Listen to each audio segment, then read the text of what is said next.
Te damos la bienvenida a un nuevo audio de la hora silenciosa de Palabra de Vida, donde líderes alrededor del mundo compartirán con nosotros. El día de hoy escuchamos a... Hola, ¿qué tal? ¿Cómo estás? Te saluda Roberto Reyes, misionero de Palabra de Vida en la ciudad de Panamá. Y para mí es un privilegio poder compartir contigo esta porción bíblica de la hora silenciosa que nos corresponde el día de hoy, que está en el en la carta de Gálatas, capítulo 4, versículo 27, hasta el capítulo 5, versículo 1. Así que voy a estar leyendo en la versión Reina Valera 1960, así que te pido que me acompañes en la lectura, que dice así: porque está escrito, regocíjate, oh estéril, tú que no das a luz, prorrumpe en júbilo y clama, tú que no tienes dolores de parto, porque más son los hijos de la desolada que de la que tiene marido. Así que, hermanos, nosotros como Isaac somos hijos de la promesa.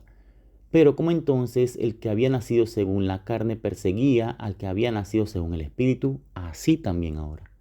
Más que dice la Escritura, echa fuera a la esclava y a su hijo, porque no heredará el hijo de la esclava con el hijo de la libre.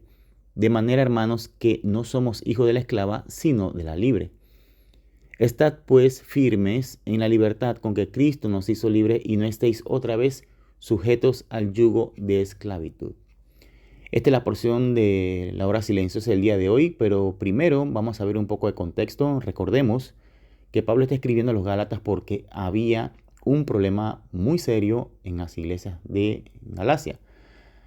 Había maestros o falsos maestros que decían que está bien que creas en Jesús, pero también necesitas cumplir la ley de Moisés. O sea, que tenían que circuncidarse, seguir todas las reglas judías. Y obviamente ellos exigían esto como para decir o enseñar que los que hacían estas cosas que ellos exigían eran verdaderos hijos de Dios. Y Pablo dice aquí, alto, espérense, eso no es el Evangelio.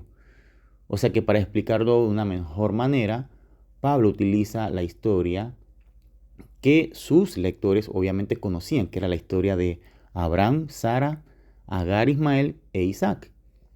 Tenemos que recordar que Abraham tenía dos hijos. Esa historia está en Génesis, donde Ismael, que es nacido de Agar, la esclava, según el esfuerzo humano de Sara por, entre comillas, querer ayudar a Dios.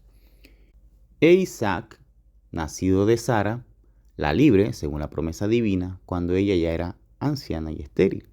Pablo dice, esto es una alegoría, o sea, una ilustración de cómo las personas deberían saber cómo uno debe relacionarse con Dios de manera correcta. Por ejemplo, en el versículo 27 dice, regocíjate, oh estéril, tú que no das a luz, prorrumpe en júbilo y clama tú que no tienes dolores de parto, porque más son los hijos de la desolada que de la que tiene marido. ¡Qué paradoja! La estéril tiene más hijos que la que tiene marido. ¿Y esto qué significa?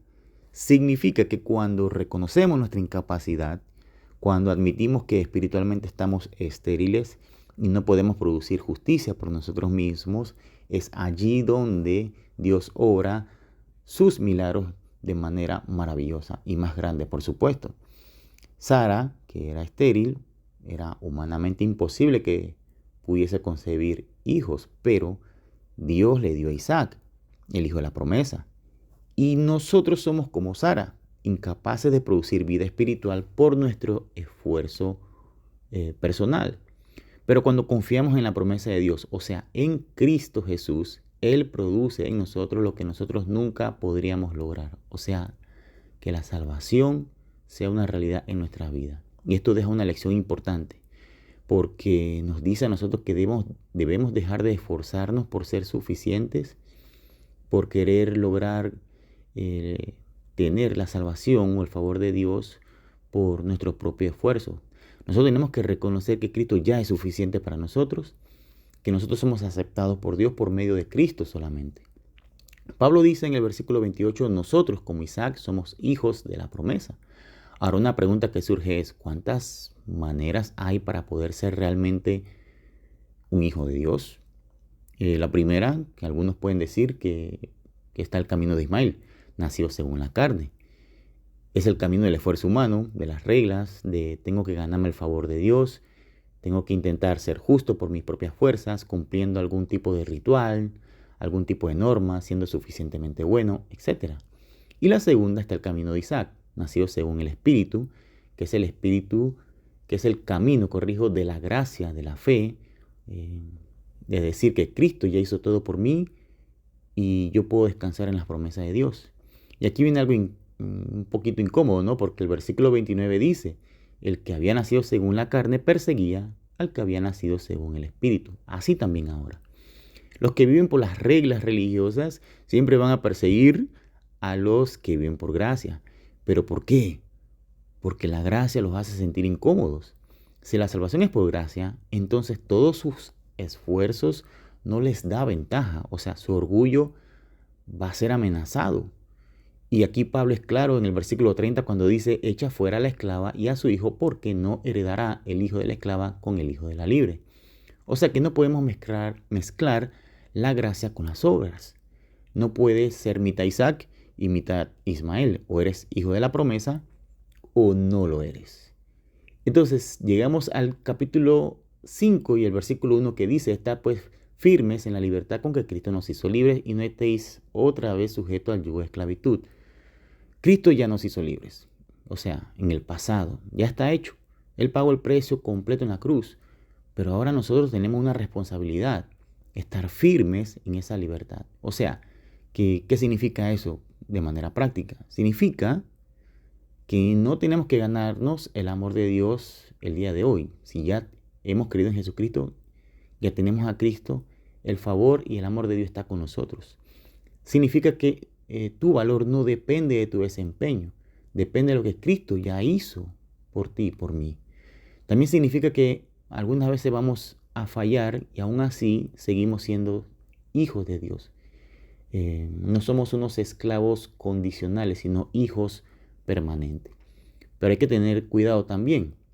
Estar firme es un mandato activo. O sea, permanecer firme es algo que Dios demanda en nosotros. Porque siempre habrá gente diciéndote, sí, crees en Jesucristo, pero también tienes que hacer esto y aquello para poder ser aceptado por Dios. Necesitas hacer esto y otras cosas. Necesitas hacer aquello y más. Y tenemos que decir, no, Cristo es suficiente, soy hijo de la promesa y no de la esclavitud. Así que déjame preguntarte, ¿bajo qué yugo estás viviendo hoy? ¿Qué carga estás cargando? Que Cristo tal vez nunca te pidió llevar. Escucha estas palabras de libertad. Eres hijo de la promesa, no de la esclava, sino de la libre. No tienes que probarte, no tienes que ganarte nada. Cristo ya hizo todo por ti. Así que con estas palabras, espero que puedas reflexionar en esta porción bíblica. Y si eres salvo por la gracia de Dios, no tienes que hacer nada para ganar el favor de Dios. Ya Cristo hizo todo por ti. Que Dios te bendiga. Gracias por escucharnos. Recuerda que este audio no reemplaza tu tiempo a solas con Dios. Te animamos a que escribas tus aplicaciones personales. Hasta mañana.